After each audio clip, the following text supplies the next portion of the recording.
xogayaha baabulkii wacyigelinta xisbiga mucaaradka wadani Cabdilaahi Galjir ayaa ka hadlay warqad shalay ka soo baxday wasaaradda warfaafinta iyo wacyigelinta Somaliland. Warqadaasi oo lagu sheegay in warbaahinta dawladdu wixii maanta ka dambeeya ay sii deyn doonto dhaliilaha xisbiyada mucaaradka Somaliland. Bismillahir Rahmaanir Rahiim wa salaamantiin. Waxa halkan maanta aan doonayaa inaan ka idhaaho eray iyo laba warqad ka soo baxday shalayto wasaaradda warfaafinta iyo wacyigelinta qaranka Jamhuuriyadda Somaliland oo ku saxeynaa wasiirka xigeenka Cabdinaasir arrintaas oo ku saabsanayd in ay warbaahinta qaranku ama inuu naqaano warbaahinta xukuumaddu ay ku darsato qorshaheeda inay maxaafid iyo mucaaradba ay ka fargareyso ama ay wararka ka soo tabiso xisbiyada mucaaradka sida ay ugu tabinayso xukuumadda oo ay u sinaato talaabo ahaan iyo siyaasad ahaan horta marka hore waan soo dhaweynay wixii aanu isnidhaahno qaranka xagga wanaagsan baa loo qaaday waa waajib inaanu ka soo dhaweyno waxaase halkan yaala oo aanu doonayno inaanu sheegno horta marka ugu horeysa maanta ma ahayn inaynu ay farxad inoo noqoto ama ay war inoo noqoto wax la wada leeyahay ayaa la ogolaaday in la wada leeyahay wax la wada leeyahay ayay xukuumadda ogolaatay inaynu wada adeegsano inagoo wadan dimuqraadi ah wadan xorriyatul qowlkiisa dastuurka ku sugan yahay inay maanta taasi ay war inoo noqotaa ama ay waxaynu isaga jawaabno farxad ay noqotaa horta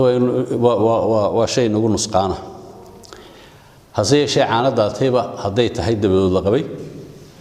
waa soo dhaweynayna waayo wadan yar baynunay waxbaynu saxaynaa waxba qaldami kara waa soo dhaweynayna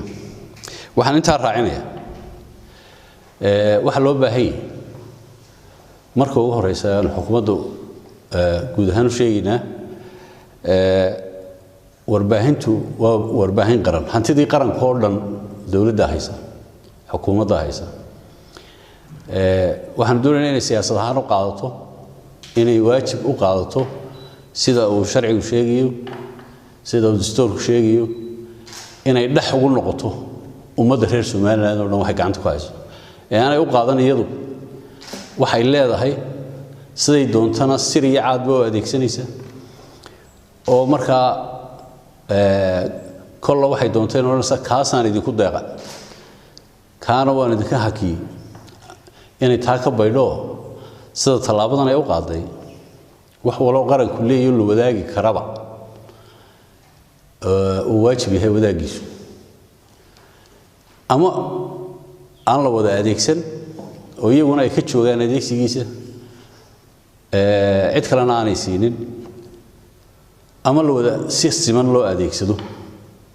ayaa marka hore waajiba waa inay talaabadaasi ayna muuqataa waan ugu baaqaynaa waawgeedin wixii wadankan dawlado badan baa soo maray xukuumado badan baa soo maray cabashooyinka mucaaradku mar walba waxa weeye xukuumaddu waxay u adeegsataa mucaaradka hay'adaha dawladda hantida dawladda noocay doonaan ahaadaan ayay adeegsataa ayay cabashada mucaaradku mar walba weey waxa la joogaa waqtiga aynu taa ka gudbi lahayn oo ay kala socnaan lahaayeen hantida ummadda loo hayay loogu dhaartay in dhex loogu noqonayo iyo tagaarkii in xisbiyadu sinaadaan inay dadweynuhu sinaadaan in sida aynu qaybsanahay walba loogu sinaado ayaan waqtigeenu gaari lahayn weey waxa intaa dheer wasaaraddu lagu soo dhaweeyay talaabadeeda haddana waa inay qaadaa talaabooyin kale oo runtii sheegaya inay wadadii hagaagsaneyd ee aynu wada doonaynay ay u jeesatay waxa kamid ah sida loola macaamilayo warbaahinta gaarka loo leeyahay oo hadii goraal cabashadoodu aynu halkan ka sheegnay marar hore ama hal ganaaxo ama hal caburiyo حتى قاركود أي سوق قريين وكعبانين لها inta loo yeedhay baa la yidhi hebel ma wareysan kartid oo hebel lama hadli kartid waxaas oo dhammi waxay noqonayaan caburin waxaynu ugu yeedhno waxa loo baahan yahay waraaqdii hore ee wasiirku qoray wasiirku waxa xanuunsanaya caafimaad baan ilaahay ugu rajaynaynaa waa kii sheegay in COVID-19 ku dhacay waraaq hore uu qoray 3 wiil ka hor ama bil ka hor oo ku saabsaneyd inay saxaafadda gaar ahaan tifiyada gaarka loo leeyahay oo dhami liisamadoodii iyagoo haysta inay haddana kii hore ay ka kacaan mid cusub iyo process cusub soo maraan meel lagaga noqday maan maqal haddii aan laga noqon waxaan rajaynaynaa inay tallaabooyinka caasa ka noqdaan inay ka noqdaan ganaaxista iyo cagajuglaynta iyo kala soorista ay kala soocayaan ama dhexgeliyaan shaqada warbaahinta gaarka waxa loo baahan yahay in ay caddaato siyaasadda wasaaraddu ee ku saabsan xorriyadda qowlka xadhig baa laga cawdaa saxafiyiinta hebel baa la xidhay inaynu taana ka weynayno oo wixii civil case iyo qofkii meel kaga dhacay iyo cidii kaga dhacay xukuumaddu waxay u samaystay garyaqaanka guud in ciddii dawladda madaxda xukuumadda ka difaacaya ama maaragtay ku gaboodfala inuu ka difaaco hadday civil case tahay civil case haddii kale qaranka meel lagaga dhacayana dee qaranka xeeraalin baa u joogta laakiin inaanay taasi ku salaysnaan nacaybka iyo jacaylka qofka mas-uulka ah hadduu maalintaa cadhoodana aan odhan soo xidhxidha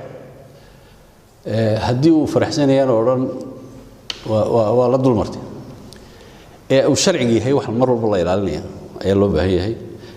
taanu ku dhiirigelinayna wasaaraddana waa taa waxaan hubaa kartida dadka ka shaqaynaya hadday siyaasadda wanaagsan doortaan oo ay fuliyaan inay wax badan qaban karayaan baan ku kalsoonahay waxa kale inuu baahannahay in la sameeyo xeerarka ka dhiman imika saxaafadda kala hagaya waxa qaladna sheegaya saxana sheegaya inuu criminal yahay kala cadaynaya waxa loo haystaa iyo inuu civil case yahay oo kiis madani yahay kala sheegaya mar walba xeerka saxaafadda uu laalan yahay waxaan jecelahay in isagana halka uu marayo laga qaado oo la dhameystiro waxa kale oo ina jirta mas'uuliyadda looga baahan yahay saxaafadda lafteeda saxaafadda gaarka loo leeyahay xilka ay hayaan inay garabsadaan kay qaranka u hayaan kay ummadda guud ahaan u hayaan iyo ka kaga beegaan xagga ilaahay iyo dadnimada inay wixii aan laaqi ahayn ay faafreeb kaga sameeyaan inay ka ilaaliyaan madaxdoodu inay wariyaashooda ama hay'adda lafteedu ee warbaahineed ay iyadu soo gudbiso wax ama ummaddan ama qof sharaftiisa iyo ardigiisa meel kaga dhacay oo aan saliya raatoon lahayn inay soo gudbiso aflagaadada inay dhiiri geliso inay iska ilaaliyaan oo waajib ka saaran inay hubiyaan waxay ka waramayaan inuu warkoodu iyo waxay sii deynayaan u kala socnaado faallo iyo war ayaa ina loo baahan yahay oo waajib ka gartaan oo ah halka ay kaba bilaabanto saxaafaddu kule anigu qof ahaan wasaaradda warfaafinta mar baan mas-uulka koobaad ka noqday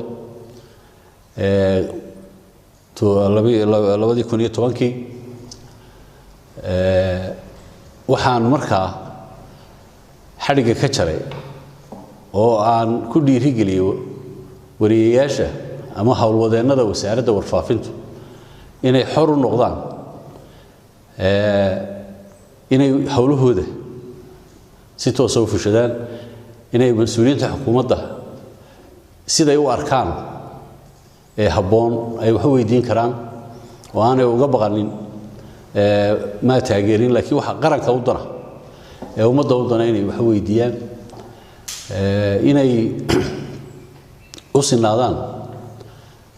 محافظ معارض بقى هذا أنا مرة حكي بدلتي كل ما أنا مركان اللي يوري شيء وسارده ويبدلتي هذا إما كان وطن صار نقطة واحد رجيني إن إما أنا هذا دي من نوع نقول هل كان يميله كلا بين هروق صعنو سلاسة إنه قرر كقوة لسان كرينا سلاسة إنه واجب يحل جودة شو مناكسد إنه كود جريه واحد كلا المركا قبل دي أنا نقول باقي وسارده يهرب ودلنا ده واحد نبهنا إنه مسكارينه قرشة إنه كود جلين warkan soo saarteen aan soo dhaweeyno sidii nooga wada shaqeynayno waxyaabaha aanu doonayno inay la fuliyo waxyaabaha aynu ka wada hadlayno aynu meel isla dhigno